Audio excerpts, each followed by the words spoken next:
বন্ধু তো সেজন যেজন রক্ত ছাড়াই রক্তের চেয়ে আপন। বন্ধুত্ব মানুষের জীবনে এক বড় আশীর্বাদ। ভালো বন্ধু পাওয়া যে কারো জন্যই ভাগ্যের ব্যাপার।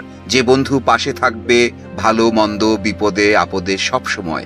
সবার ভাগ্যে এমন বন্ধু জোটে না। স্বার্থের টানে সময়ে বদলে যায় বেশিরভাগ বন্ধুর আচরণ। আবার বিপদ দেখলে কেটে পড়ে বন্ধু কিংবা স্বজন। এত কিছুর পরও দুর্দিনেও যে জীবন দিতে প্রস্তুত থাকে সেই তো শ্রেষ্ঠ বন্ধু। এমনই এক বন্ধু পেয়েছেন বিএনপির ভারপ্রাপ্ত চেয়ারপারসন তারেক রহমান, যার নাম গিয়াসউদ্দিন আল মামুন।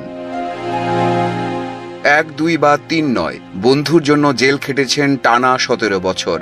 মামুনের বড় অপরাধ, তিনি তারেক জিয়ার ঘনিষ্ঠ বন্ধু। ইডেন বে কক্সবাজার সমুদ্র সৈকতের উপর নিজেদের একটি ঠিকানা। মাত্র 5 লাখ টাকায় আপনিও হয়ে যেতে পারেন এই হোটেলের মালিক। ইডেন বে, আ কনসার্ন অফ ভাইয়া হোটেলস। তার মুখ থেকে তারেকের বিরুদ্ধে কথা বলানোর জন্য বহু চেষ্টা চালিয়েছে 1-11-এর তত্ত্বাবধায়ক সরকার। কম যায়নি ক্ষমতাচ্যুত আওয়ামী লীগও। তবে বন্ধুত্বের পরীক্ষায় বারবার উত্তীর্ণ হয়েছেন গিয়াস আল মামুন। শত নির্যাতনেও প্রাণের বন্ধুর বিরুদ্ধে মিথ্যা সাক্ষ্য দিতে রাজি হননি।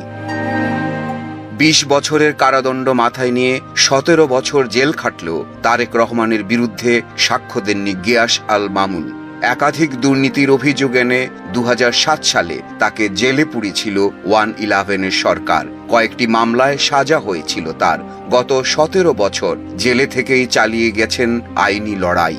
ছাত্র জনতার অভ্যুত্থানে শেখ হাসিনার পতনের পর জেল থেকে ছাড়া পান।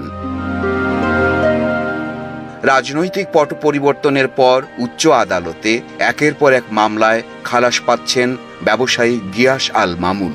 সর্বশেষ 12 ডিসেম্বর জ্ঞাত আয় বহির্ভূত সম্পদ অর্জনের মামলায় তাকে খালাস দিয়েছেন আপিল বিভাগ। রায়ের পর সন্তুষ্টি প্রকাশ করেছেন গিয়াস আল মামুন।